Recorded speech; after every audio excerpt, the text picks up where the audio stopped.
The next video I want to make is on conformations. So what are conformations? These are arrangements of atoms, and they're caused by rotation about a single bond. Okay, so that's what we're referring to rotations. Okay, we're not breaking bonds, so these are not the same thing as structural isomers. These are just rotating single bonds. So here's methane. If you think back to general chemistry, when we learned about Vesper theory, which is actually what I'm teaching general chem today. So Vesper theory gives us the three-dimensional shape, right? So if you look at carbon with four hydrogens, that's tetrahedral. That shape's tetrahedral. Bond angles of 109.5 degrees. And when we think back to MO theory, this is sp3 hybridized. We don't have any conformations possible here, right? Because yes, these bonds rotate, but it's not going to produce any conformations. There's not going to be anything different. Now let's look at ethane. Now we have two carbon atoms, right? And this carbon-carbon bond freely rotates, okay? Now there is going to be a rotation that's stable and one that's not stable. So you could think of this as standing on both feet versus standing on one foot, right? Versus doing a handstand.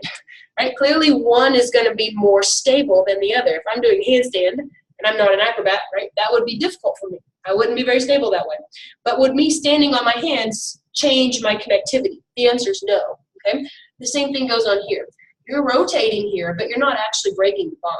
Okay, so that's the difference between a conformation and, say, a structural isomer. In a structural isomer, the connectivity is different. If I stand on my hands, I didn't yank my arm off and put it where my leg is, right? I haven't changed the bonding. I've just created a version of my standing that's not very stable. So we have two sp3 hybridized carbons here. And again, like I said, we have rotation about that bond. So we have two conformations that we can have. We can have, well, again, this is just kind of showing the same thing. Where we rotate this, we're still maintaining that overlap of the sp3 hybridization. So this is what we're going to rotate here. And so we're going to imagine, this is where model kit really comes in handy. We're going to look straight down this bond right here. Right? So we're looking straight down. We look down the front. This carbon has its three hydrogens represented. So there's the carbon and there's its three hydrogens. And then we're looking straight down. Notice you see those two hydrogens up and that one's down.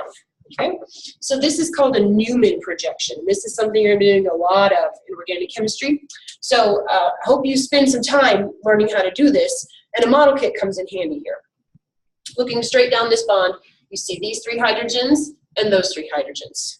Okay, so let's look at Newman projections here. So here are ethane's conformations. You have what's called eclipsed, where the hydrogens are right on top of each other. And then you have what's called staggered, where they're spread out. That one I just showed you was staggered, right? And then back to eclipsed, and then back to staggered, right? So as you rotate, you're getting two conformations. You're getting the eclipsed and the staggered. And if you look at the energy diagram here, you notice that there's a big difference, right? Why is eclipsed so much higher in energy than staggered? I mean, it makes sense. Think about it. These hydrogens are clashing into each other, right? We call that hindrance, okay, that steric hindrance. They're right on top of each other. They're going to repulse each other, and that's what causes the energy to be so high. Whereas here, they're spread out, energy goes way down. Now let's look at propane. Okay, propane's a three-carbon chain. So 1, 2, 3. So if we're looking straight down this bond, you can imagine this carbon and its three hydrogens in the front. And then the second carbon in the back's got two hydrogens, plus a methyl group. You could think of it as a methyl group, right? Because it's the rest of the chain. We're just going to write it as CH3. Okay, so there's the Newman projection for propane. Now let's look at the conformations here. If we're going from staggered to eclipsed, right, you notice a very similar trend, right? Here's eclipsed with the hydrogen and the CH3 clashing into each other versus spread out. You see the same pattern in energy, right, as you rotate from staggered to eclipsed. Now let's look at butane's conformations. So when we draw the Newman projection for butane, it's going to be a little bit different. We're actually going to be looking down carbon number 2. Okay, we're looking straight down carbon number 2. so that we have carbon 2 and carbon 3. That's the front, that's the back.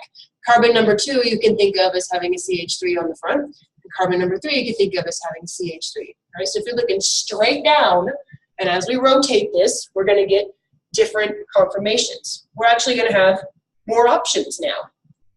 Okay, so this one's called totally eclipsed. The two methyl groups are crashing right into each other. Okay, this one's called gauche. So the two methyl groups are 60 degrees apart. It's a version of staggered, right? Here would be another version of eclipsed, but notice that the methyl groups are 120 degrees apart from each other versus in totally eclipsed, where they're right on top of each other. So this is a version of eclipsed, but they are still separated. And then this one's called anti, right? This is where a staggered version where the methyl groups are as far apart from each other as they can be. So you've got 4 different options here. Now that we've added more carbons to the chain, we have to look at what that does to our picture. All right, this is all what I just said. When we do the conformational analysis here, looking at energy diagram, you see totally eclipsed, way high in energy. And again, that should make sense, right? Because those pieces, those big chunks, are crashing right into each other. That steric hindrance is going to increase the energy. All right, there's gauche, which is a lot lower, but notice it's not as low as this version, anti, where they are as far apart from each other as possible. And eclipsed, eclipsed, and then there's totally eclipsed again. Okay. So again, the energy diagram makes sense in light of looking at where those CH3s are in relation to each other. And so we call this steric strain, right? The totally eclipsed conformation is not stable. That'd be like me standing on one hand or standing on my head or something, right? That would not be very stable. High energy. Those methyl groups are crashing right on top of each other. Strong repulsion. So as I just mentioned, steric hindrance is the word we use for that.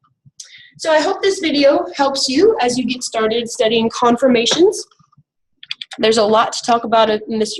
Your book has a lot to say about this. So I encourage you to read the textbook as well. And there are lots of other resources online. And please feel free to contact me if you have any questions.